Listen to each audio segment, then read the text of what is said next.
Hi guys, எல்லோரும் நல்லா இருக்கீங்களா? இந்த வாய்ஸை கேட்டே ரொம்ப நாள் ஆச்சு இல்லையா? இனிமேல் கண்டினியூஸாக வீடியோ பார்க்கலாம். டெய்லி லஞ்ச் பாக்ஸ் ரெசிபிஸ் இல்லைனா ஸ்நாக்ஸ் பாக்ஸ் ரெசிபி வந்துடும். குழந்தைங்களுக்கு ரொம்ப ஹெல்த்தியான ஐட்டம் மட்டும் தான் போட போகிறேன். வீடியோக்குள்ளே போட்டு போனால் லைக் பண்ணாதவங்க லைக் பண்ணிடுங்க, சப்ஸ்கிரைப் பண்ணாதவங்க சப்ஸ்கிரைப் பண்ணியிருக்கோம். வாங்க இப்போ வீடியோக்குள்ளே போயிடலாம்.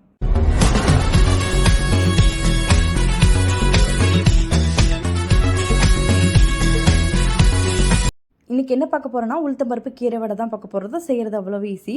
அதுக்கு 1 டம்ளர் உளுத்தம்பருப்பு, அது கூடவே 1/4 டீஸ்பூன் வெந்தயம் சேர்த்துட்டு நல்லா 2 மணி நேரம் ஊற வைங்க. ஊற வச்ச தண்ணியை நல்லா ஃபுல்லாக ட்ரைன் பண்ணி எடுத்துகிட்டு இது வந்து கிரைண்ட் பண்ணிக்கலாம். அதுக்கு வந்து 1 இன்ச்சு சைஸ்க்கு இஞ்சி துண்டு எடுத்துக்கோங்க.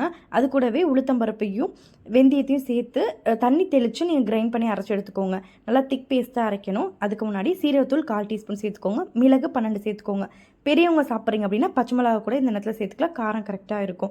குழந்தைங்கன்றதுனால நான் 10 மிளகு மட்டும்தான் எடுத்திருக்கேன். இதை நல்லா லைட்டாக தண்ணி தெளித்து இது போல் திக்காக அரைச்சி எடுத்துக்கோங்க.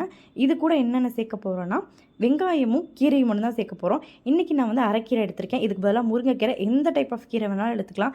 அகத்துக்கீரை கசக்கும், அதனால் ஸ்கிப் பண்ணிவிடுங்க. பொதுவாக அந்த கீரையை சேர்த்துட்டு நல்லா மிக்ஸ் பண்ணி நீங்கள் வடை செய்யும் பொழுது நல்லா மொறுன்னு வடை கிடைக்கும். அது உளுந்துன்றதுனால நல்லா சாஃப்டாகவும் இருக்கும், மொறுன்னு இருக்கும். சேர்க்குற கீரை வந்து வழுக்குன்னு இல்லாத கீரையாக பார்த்து சேர்த்துக்கோங்க. சில கீரை வந்து இப்போ புளிச்ச கீரையெல்லாம் நம்ம கிரைண்ட் பண்ணுவோம்ல, அது போல் வெள்ளை பொன்னாங்கண்ணியும் நம்ம வந்து சாப்பாட்டில் பிசைஞ்சு சாப்பிட்றது போல் செய்வோம். அந்த மாதிரி இருக்க கீரையை அவாய்ட் பண்ணிக்கோங்க. இது நார்மல் சிறுகீரை, முருங்கைக்கீரை, அரைக்கீரை அது போல் இருக்கிறத சேர்த்துக்கோங்க. 1 டம்ளர் உளுத்தம்பருப்புக்கு 1 டம்ளர் கீரை சேர்த்துக்கோங்க. 1 மீடியம் சைஸ் வெங்காயம், இது எல்லாத்தையும் ஒன்றா சேர்ந்துட்டு நல்லா பிசைஞ்சு விட்டுக்கோங்க. தேவையான அளவு உப்பு சேர்த்துட்டு பிசையும் பொழுது தண்ணி கொஞ்சம் விடும். அதுக்கப்புறமேட்டுக்கு நம்ம தேவையான அளவு ரவை ஆட் பண்ணிக்கலாம். எவ்வளோன்றது பின்னாடி சொல்கிறேன். இதை ஒரு தடவை நல்லா மிக்ஸ் பண்ணிவிட்டு மூடி போட்டு ஒரு 3 நிமிஷம் விடுங்க. அதுக்கப்புறம் ரவையை ஆட் பண்ணிக்கலாம்.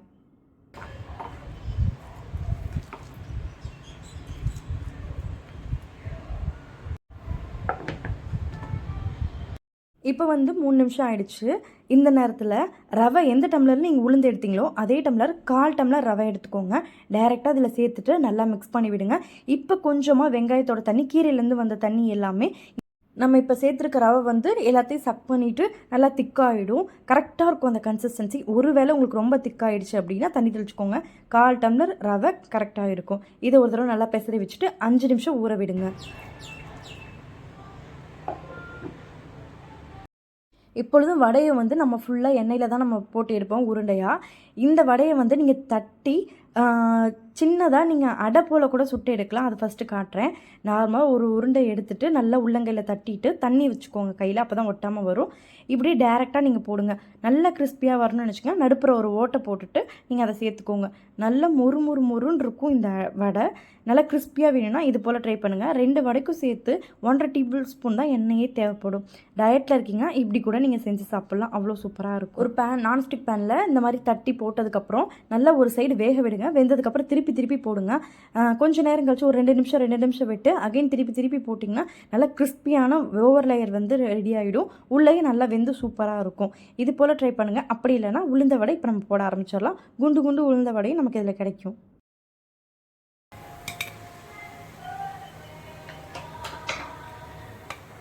அஸ் யூஷுவல் உளுந்த வடை போடுற மாதிரி தான். எண்ணெய் நல்லா ஹீட்டான உடனே ஒரு பெரிய பால் உளுந்த மாவு எடுத்துக்கோங்க. அதை நடுப்புற நல்லா ஓட்டை போட்டுட்டு டேரெக்டாக ஆயிலில் போட்டுருங்க. வடையை வந்து நீங்கள் எண்ணெயில் போட்ட உடனே பொறன்னு வரணும். அப்போ தான் எண்ணெயோட சூடு கரெக்டாக இருக்குன்னு அர்த்தம். எண்ணெயோட சூடை மட்டும் செக் பண்ணிவிட்டு நீங்கள் வடையை போடுங்க. அப்போ தான் எண்ணெய் உரியாத அளவுக்கு நல்லா சூப்பரான வடை கிடைக்கும்.